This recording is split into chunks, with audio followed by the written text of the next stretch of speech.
Welcome back. Welcome back once again to the You Should Get a License podcast edition. This is Rod Powell, and we are the number one source for information, education, and inspiration on the most underrated career opportunity today. That is a career in financial services and in the insurance industry.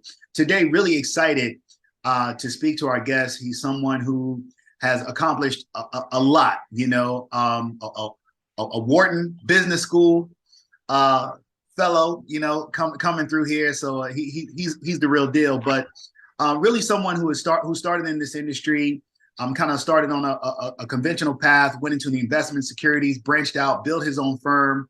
I'll give you his mission statement because I really enjoyed reading it.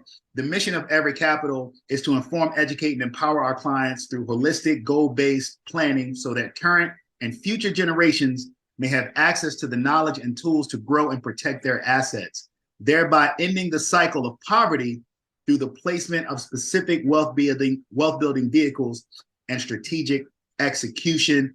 Generational wealth starts with you. I want to welcome to the You Should Get a License platform, President, CEO of Everett Capital, Mr. Bradley Everett. Bradley, how you doing? I'm great, Rod. Thanks for having me. It's a pleasure to be here. That introduction, I've never heard read aloud, read back like that. It felt good. Yeah, man. Hey, look, when you read it, it feels empowering already, right? It's really compelling, for us to kind of call attention to the things that we do need to pay attention to. Generational wealth does start with us, right? Today, like for many people, and I know the African American community. I can only speak from the experiences of my community. It's not something that we're traditionally taught about or talked about. Not something that we've traditionally seen in our family lineages. So I just think it's really encouraging and enlightening, to see it on your mission statement. So I appreciate it. So I wanted to make sure that our listeners know exactly what you represent and what you're all about. Speaking of, so on this platform, we speak to, individuals who are either in the industry, maybe people who are making their transition. A large portion of our audience are people who are in their first year in the business, really kind of determining, which way, which lane, which market they're going to find themselves in, because there's a lot of different paths. I'd love for you to just take a minute, just talk about, what you do, kind of what your focus is on a day-to-day basis with your firm and Everett Capital. Yeah. So what I do now has grown a lot, really out of the pandemic and being able to, or forced to sit still and, ingest new information and figure out how, to make the most out of, some of these products and, learning about them a little more. So now the way I try and plan, structure the planning for people who don't need to be convinced, put it that way. It's people who've already bought into the process and the value of the assets. I now try and structure the planning around liquidity as well as the protection. So there are some very specific products. I've only seen them at a few carriers. I'm sure other ones have them, but there are very specific ones where we can structure the protection around liquidity and give you the best of both worlds. It's and then on the other side of that, we open up that same liquidity for you to dip your toe in the equity markets. Especially people who are new to it, don't know where to start. Okay, well, let's get this basic cornerstone of your portfolio done first. Now, so we don't ever have to talk about it again. My goal is I only want to talk about insurance once. I want to do it right the first time, and then let's let the rest of our interaction, the rest of our lives and time together, let it be focused on different ways for you to make more money. That's right. Because now, if we have these basic things in place, we don't ever have to worry about, are you saving enough? Are you planning enough? We've already done that. Unless you get a promotion or find some other source of income, we don't have to talk about that ever again. Absolutely. So really we're looking at, hey, look, first, let me show you how to save and kind of protect your assets, but then let's show you how to accumulate wealth and how you're going to grow, and make sure that you're planning properly for the future and for the next generations to come. You know, love that philosophy, man.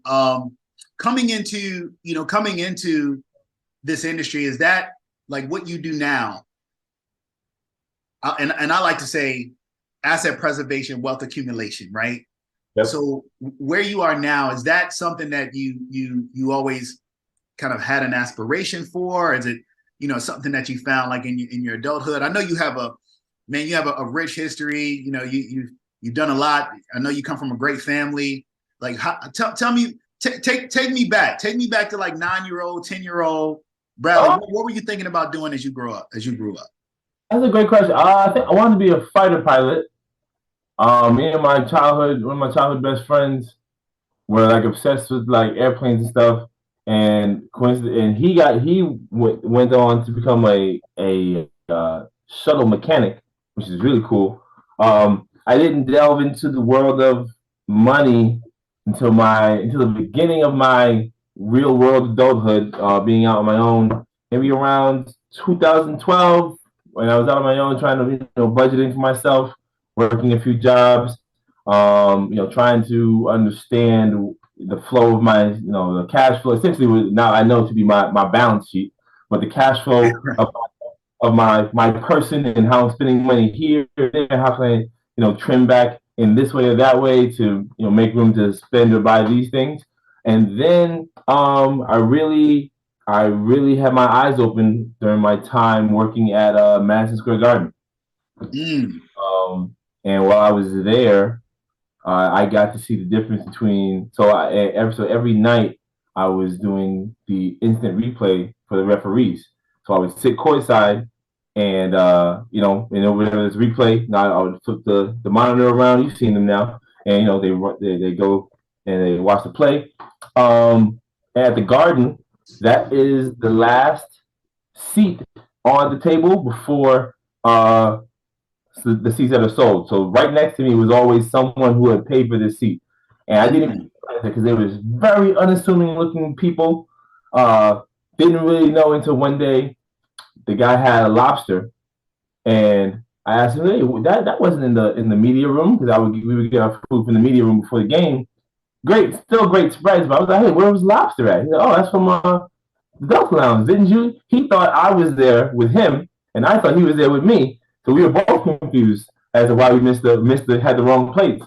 And then that gave me some perspective about where the real money sat, as opposed to the flashy money, which is right across from me, Celebrity Row, where all the celebrities always sit. I remember that was when the Garden was always jumping. The Knicks were at probably the height of their popularity. We had Melo and Jeremy Lin.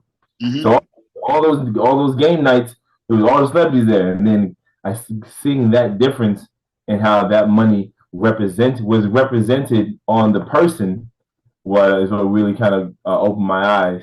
And then I connected with a few hedge fund managers sitting next to me at the table, and it kind of took off from there.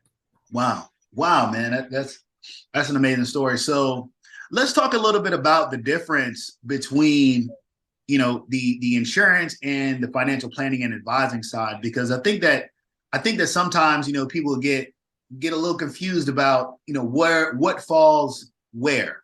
Now, when you say, hey, look, let's take care of this insurance piece, let's knock this out, make sure we have this locked in, then let's focus on the wealth building. Can you expand a little bit more on kind of what that means? Like when you tell somebody that, where are we looking at on each side? So I'll start with your first question. The difference is in the process and the mindset of the client, and even myself going in. When someone's looking for insurance, those are more often than not just transactions. Sometimes they're big transactions. More often than not, they're medium sized, but those can be washed away with another conversation somewhere else, and you're forgotten about. they found someone else who they like better, or whatever the case may be. But the planning is more of a piece of the puzzle. And so in that way, as an advisor, it's a great way to build a moat around your people. And for them, they understand the place of this asset in their portfolio, and why it's there, and why it's a certain amount, why they're contributing this much, why the language I use is so specific. Um, it's a much longer thing, and it can only really be accomplished with along with the mindset of the advisor. You can't really get into financial planning with them unless you know you're going in there to plan, and you're building a house brick by brick, even if they don't know it yet. But that's what you have to go in with the intention of doing. Mm, mm, yeah, yeah. So it really is being a long-term, partner, kind of working alongside them, really when they start with you, perhaps in their working career, but also all the way through into retirement, and then looking at, okay, now how are we going to position ourselves, to make sure we don't, even outlive, what we've accumulated in that time frame. So you mentioned your career. You were working at Madison Square Garden, field marketing manager. You were handling the replays there. You met the hedge fund manager. Was it the hedge fund manager that kind of bridged you into the financial services space? How did that come about? Because I think that's an interesting kind of right place, right time kind of scenario. Oh yeah, you know what? I had a lot of cash just from leveraging my relationships on the side. I was also working at Nike at the time, so I had, I had my hand in a lot of different, I had a lot of different fires going. And you ever see the movie Mr. Brooks with Kevin Costner? Mr. Brooks. He's a CEO of a box company and also a serial murderer. Great movie. If you have time. Okay, I gotta check that one out. Right. There's a scene at the end of the movie. He's taking his victim to a graveyard, and he has a key. And the victim was like, "Well, why do you have a key?" Well, the victim didn't know he was a victim yet. But the victim was like, "Why do you have a key to a graveyard?" He's like, "Oh, I have lots of investments." He's like, he reiterated why a graveyard. He's like, "Well, you want to invest in things that people will never run out of, and graveyards and baby formula are pretty safe bets." And from that moment on, then I realized, then I had this cash sitting around. I figured, let me figure out how to invest. So I made a list of what I thought those everyday necessity companies were, and that was my first little portfolio. I remember doing that. I researched them for about a month. I remember sitting. It was the summer that the Liberty had first went to New Jersey while they did the renovations at the Garden. I remember doing research courtside because there wasn't many replay during the Liberty games. So I remember doing research and combing through statements and seeing what their market share was. I had bought Johnson Johnson, Procter and Gamble, a water company, a funeral service company, and maybe one more. And that was my first little and Alibaba. Remember that? And that was my first little portfolio. And then actually I left the Garden, and then I was just day trading at home for about a year and a half. Wow. And that's what got me into. So then I had friends and family trying to give me money, and I said, let me figure out how to do this the right way before I start taking people's money. And so I researched how to get licensed, and then I came across New York Life. One of the partners recruited me, and the rest is history. Wow. So you started with the day trading. Yeah. That is a very unconventional start, right? Typically, people are usually they find there's a recruiter or someone who, they meet, and then they start day one learning from that point on. You know what? The day trading, yes. I think another biggest part of it. It took me a while to get my license. It might take like 6 months to get it approved. It was something crazy. But I was at the office every day. I went to the office every day. And this is before I did I did not know the meetings were not mandatory. So I was just showing up. I went to every session. I got dressed every day. I went Monday to Friday. I was in there, and I was just so blown away by the information. I was like, oh my God, I can set the world on fire with this. Are you kidding me? There's like between myself and my own family and whoever's around me, this is life changing. Oh my God. And that's it. And then that excitement, that build up for those 6 months. Like when I first did, once I got licensed in June, like from June to December, everything was on autopilot because I had so much information built up and so many conversations that I had I guess what do you call it? When you lead a girl on, I had so many conversations. Oh yeah, I had so many conversations that were stringing along. Yeah, waiting to get licensed. I'm like, not. And then when I was ready, it was an easy transition.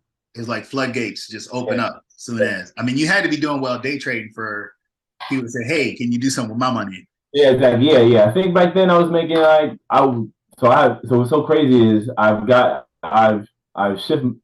blocked out time of my day to rehone my skills. A lot more discipline. So it's I think back then I might have been making like maybe $150 a day. I had a couple big days. I remember I had like a few $10,000 days, but nowhere near as disciplined as what I'm doing now with all the information. But yeah, interesting. Absolutely. So you get started. You take some time to get your licensing standpoint, but during this time, you're going to the meetings every single day, not knowing that they weren't mandatory. However, how do you feel? What advantage do you feel like they gave you going to those non-mandatory meetings? I feel like that information, that not knowing that was that set me up. Now that I just realized maybe like a year ago, I was like, wait, I have to do these? Oh, I'm not gonna leave now. I mean, I'm here already. I'm gonna just say, oh, it's still information. I have nothing else to do. I have a meeting after this. And all my meetings were scheduled after the morning meeting, so I had no reason to not go. But no, I think that those meetings are crucial.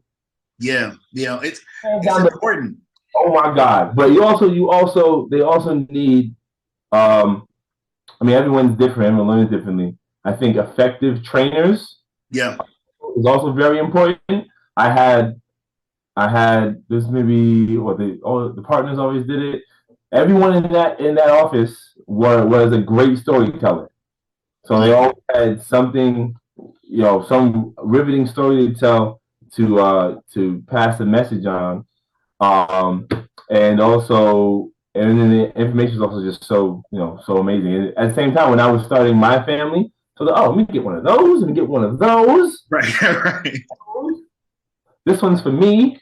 Right. Yeah. Absolutely. Say, child, okay, your college fund gonna be good, Yeah. No, I get so I think that's important. You mentioned a couple things. One, going to the meetings and taking advantage of that information, because people come into this business sometimes and you want to start at the finish line. Maybe they see someone like yourself who's had success and they're brand new and they're like, yeah, I'm trying to get there, but they're not realizing that, hey, look, I really studied this stuff, you know what I mean? Like, and I practiced it, and the second thing you mentioned, which is having, good training as well. And obviously in order to find the value in that training, you have to make sure that you're coachable, and open, to receiving, what your trainers have. There's a phrase that I hear a lot: meeting mentality, making sure that you're showing up. Cause a lot of times it's 1099, if you're 1099 or volunteer army, nobody's going to make you or twist your arm to do anything. Yeah. However, those that put forth the effort are usually the ones who are going to be ahead of the game when it's all said and done. So you're starting at that point, 6 months in, you're rolling, and eventually, you branch out. Yes. I'm rolling. Also, media content is now getting more financy. Billions started. I started watching Billions. I was watching Billions as I was getting I was studying for my 63 and 7. And I'm like, oh my God, this is so amazing. What on earth? I had, I think, I don't know what. Oh, I got approached by a competitor. Yeah, approached by a competitor, and I started trying to, leveraging, I guess, my status to stay or not. And I was like, you know what? I'll stay. And I knew the answer was already, but I figured I'd say it, so it was actually tangible. They couldn't say I was just leaving for selfish reasons. I say I'll stay if you let me go operate as Everett Capital. And now we can't do that. But, oh, okay, great. Well, so I do this over here, Yeah. and yeah, and that's how Everett Capital started. Nice. So you say, hey, look, I got to branch out. I got to build my brand. Mm-hmm. And how has that changed your approach to the business versus being in an organization with longstanding history, obviously brand awareness, track record? How has it been transitioning to now? You've had your own firm for how long now? It's been your firm 19 to now. since 2019. So how has that transition been coming from the brand to your own brand? I haven't noticed any real change in the flow of my business that I haven't been directly responsible for. I have never had anyone reach out to me because I was at a certain or tied down or a W-2 employee at a certain company or not. They might have been on the website, but they still end up seeing my face and clicked on me. So it's always been my brand. And now when you do establish your own footing in this space, you can place business wherever you see fit. Absolutely, and that's what I wanted you to say. It's like at the end of the day, people are buying you. Oh yeah, absolutely, yeah, exactly. And because I don't have very many clients who. There's a few of them who are very in sync with what's going on. But I don't even want them calling the service center. If you have an issue, let me I'll knock it out for you. What's the problem? Call me direct. No, that's what's up. So now building this building your business and kind of taking that route. Where do you what kind of is keeping you motivated? Like what are the objectives there? Where are you looking to go with it?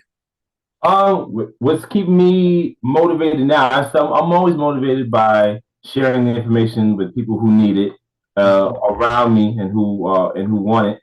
And I think that's enough motivation. Now I'm seeing I'm at a crossroads again, and I'm seeing another bigger picture be unveiled to me, and like what's possible, and who and understanding everyone's agendas. No one really has a bad one, but everyone is in the business of themselves.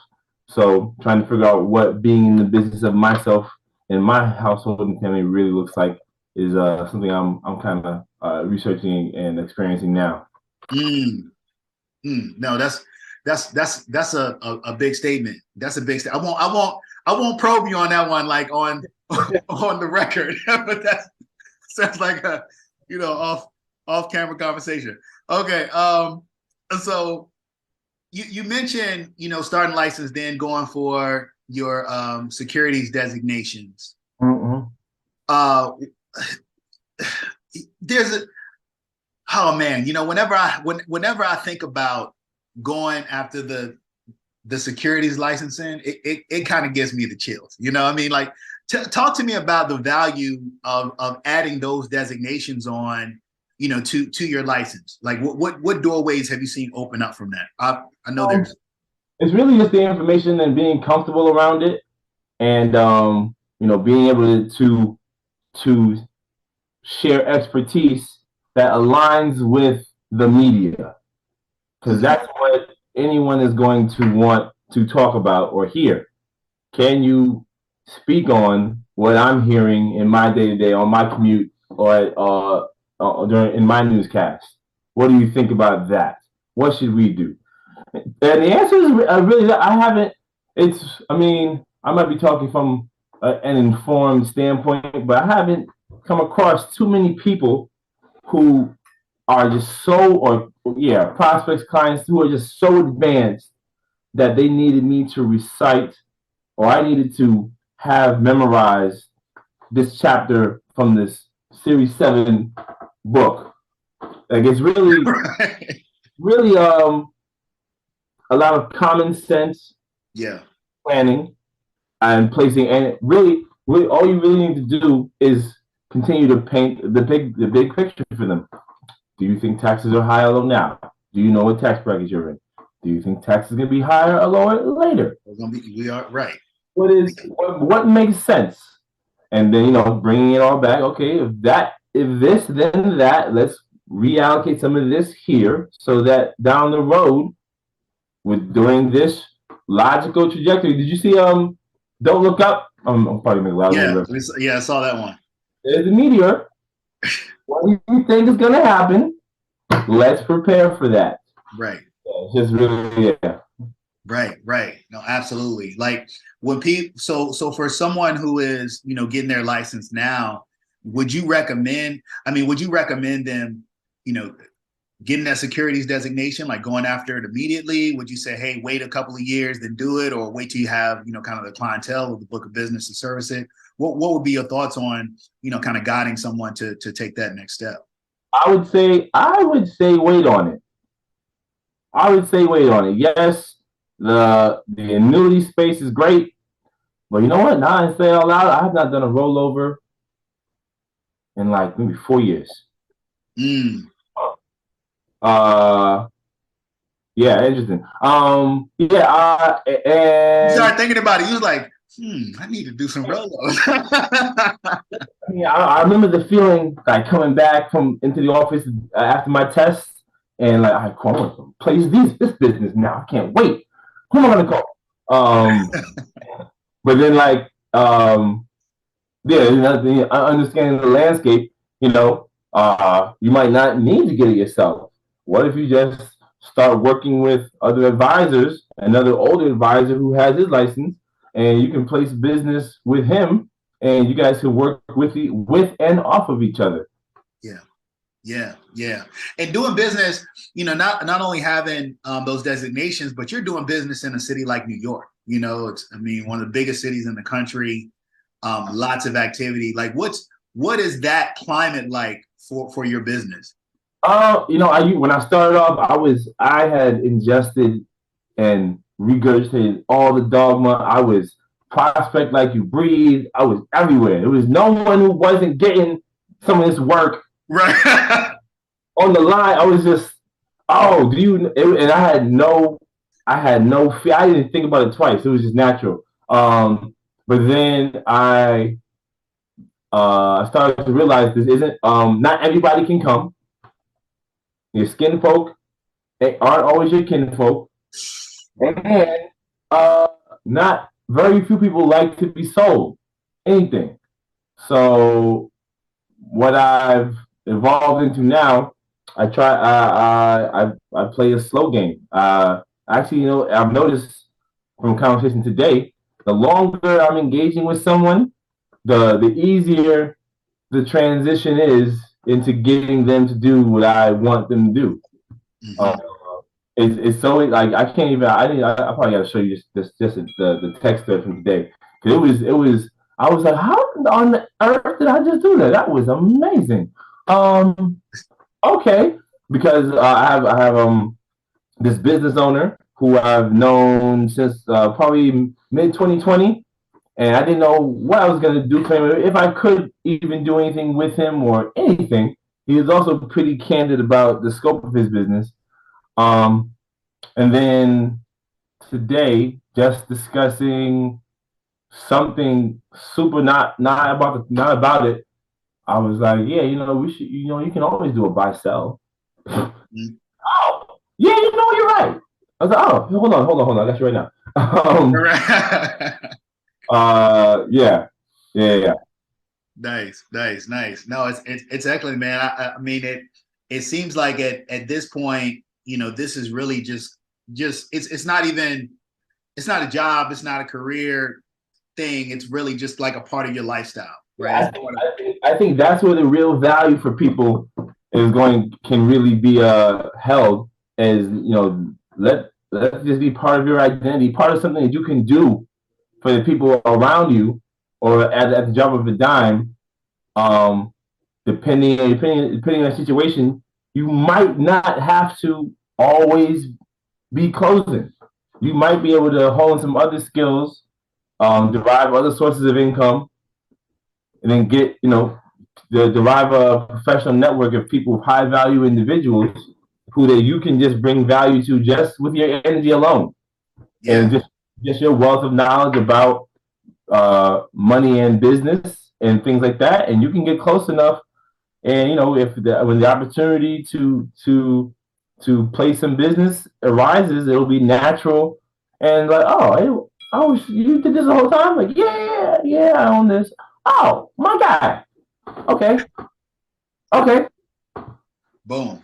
And right in there. Yeah. And you've had some cool experiences. I mean, you worked in Madison Square Garden, you worked for Nike. I mean, you've done some really things that, people be like, man, I like to do that. I like to do that. But let me ask you this, like, how would you describe your life before you got licensed, before you got into the industry, versus your life after you got licensed and you joined the industry?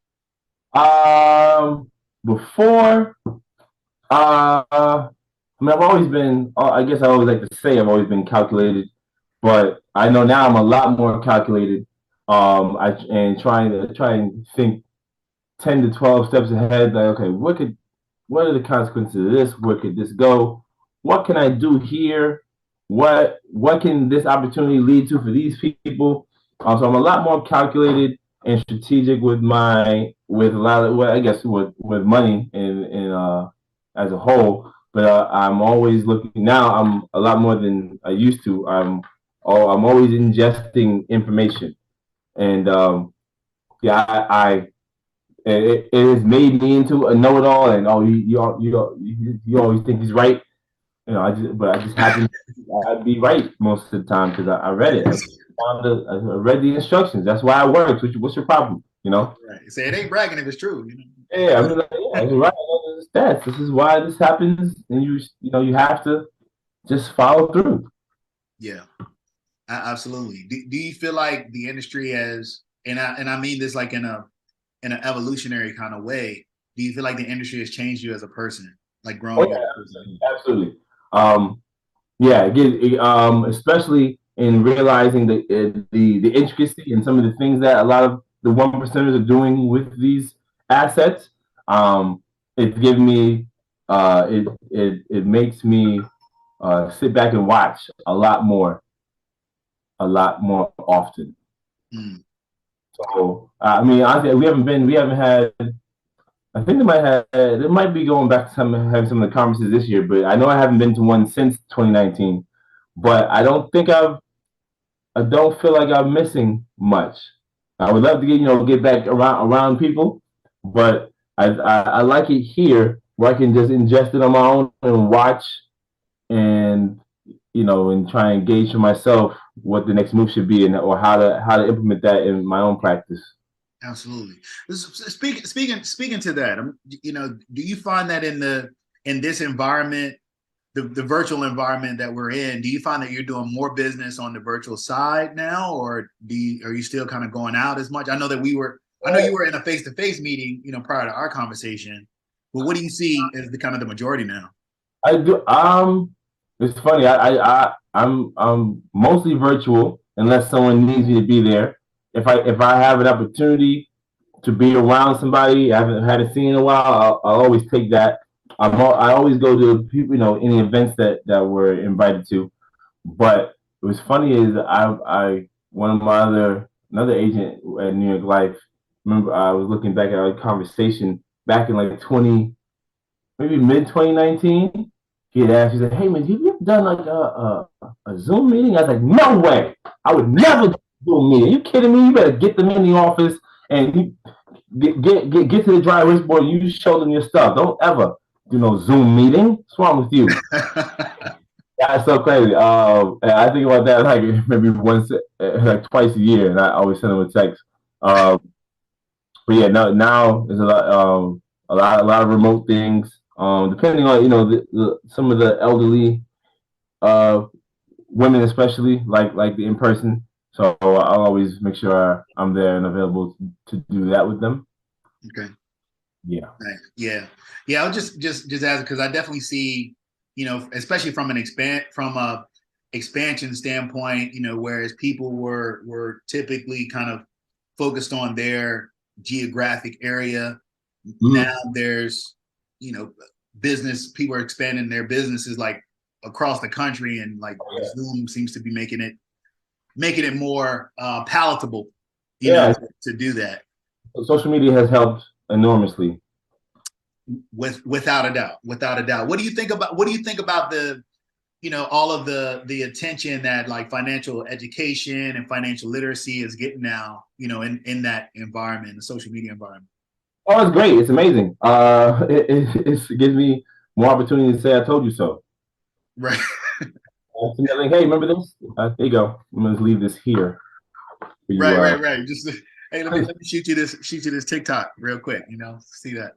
No, all right. Quick, like little flex moment, man. What's something that this business has allowed you to do, that you weren't necessarily able to do before? Like some like, yo, I always want to do this. Boom, I did it.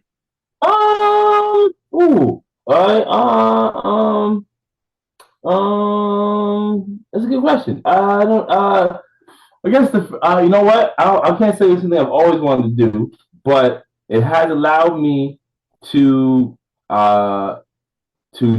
So yeah, no, I love The Office. I didn't know it wasn't due to the pandemic. I had all these suits. I'm like, oh my God, nah. But it has allowed me to start being remote and figure that out, and it has allowed me to stay remote. Right. Allowed me to stay remote comfortably without feeling like any kind of not showing up to in-person meetings guilt. Look, I think on Zoom, man, you could be, suit tie up top, sweats on the bottom if you need. There's it's the beginning of the year. Everyone's having their firm kickoff meetings, and this is one I've won this week. It's like 7. I think it's like 8 to 7.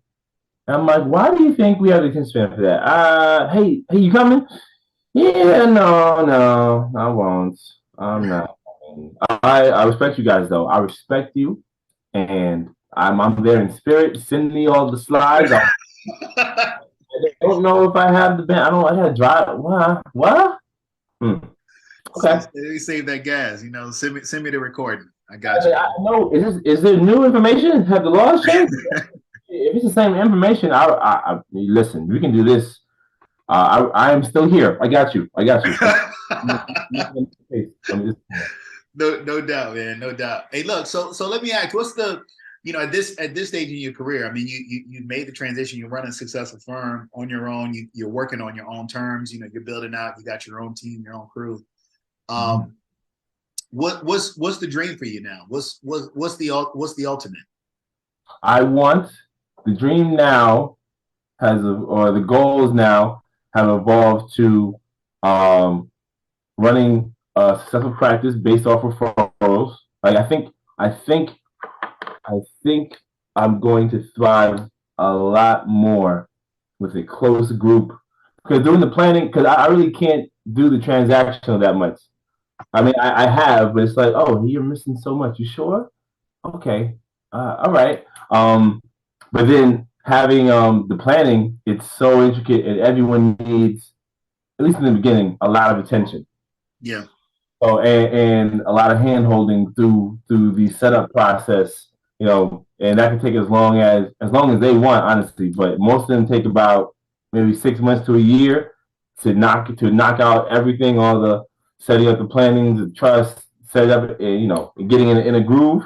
And then we can have it in autopilot, but all that attention is taxing. So I think the goal is to be able to establish the relationships with all the clients who are good matches. That's another great thing. That's another great revelation I had. Like everyone can't come, and you can't work with every client. They just and not saying they can't get the work in general, but they just might not be a good work match with you just because the way your communication style is different. Um, so yeah, the goal is to have the practice kind of on autopilot and be able to run itself and be self-sufficient while growing and establishing other sources of revenue. Absolutely. Okay. All right. No, I can dig it. I can dig it, man. So, and then, you know, the kind of the last question before we kind of start bringing it home is, you know, for someone who is, you know, looking to get into the industry, or maybe they're in the industry and they're looking to kind of find a way, and they're just, maybe they're on the fence about it. You know, what would you tell them? And I guess, and when I say that from a standpoint of should they, shouldn't they, should they stick it out? What's your word of encouragement to someone who's new in this business? Well, I would say, do you have money saved? You can those 6 months that I didn't have. You have to have money saved, have a good relationship with money yourself, like the information, and you have to know that it is important. You have to feel that this is so important and imperative. You need to do all this planning on yourself and your own family first. Then go do that while you're doing I forgot the acronym. Do that while you're in your first year, or while you're doing your training before they tell you to go out and start taking meetings. Experiment on yourself, run illustrations on yourself, figure out what the numbers are for yourself, how much you need, what you want. Another great one. If you have children, figure out what kind of plan you want for your children and why. This should be because you can craft a great story around that. Mine is my children, each of their college planning, no, each of their post high school life plans are geared to pay for Yale. If I can pay for Yale, being the most expensive private school in the country, I know we can pay for everything else. So I did the math backwards. There are calculators available. You can figure out how much Yale would probably be in 18 years. So that's the number you need, and you just figure out now and playing with the illustrations. So I'll break it down. Yeah, I know for Yale undergrad, by the time they go, I need 480. How many children you have? 2. 2 children. Hey, listen, you break it down like that. I need $480,000 to send in the year for 4 years each. But I know, I've drawn up illustrations, conservative illustrations. All I would need to do is allocate $10,000 a year to their fund to be able to reap that. If you do the math, that's half. If I put up half, the dividends, growth, market, wherever I have it, will do the rest. And if I make it liquid so I can use it at the same time and spend the money twice, even better. And that is how you establish a legacy, ladies and gentlemen. Yeah. Right. That is how it's done. Hey, look, Bradley, man, I appreciate you so much for, you know, taking this time. If someone wants to get in contact with you, they want to follow, maybe they're in the New York area, maybe they're in another part, they saw you, they resonated. How could someone reach out and find out more about Bradley Everett and Everett Capital? Absolutely. So on Instagram and Twitter, I am my handle is at Everett Capital. I got the first one, so there's no hyphens, no anything. My website is www.everett-capital.com, and all my contact information is front and center. Very good, very good. And you got the Everett. We were talking about some mutual folks we knew at Everett Fox here in Richmond area. You got the Everett. So I'm seeing some pictures of us. But yes, I was able. I got the Everett first. This is very funny. There we go. Now if you say it like that. No, look, man. Hey, look, wonderful insights, great conversation.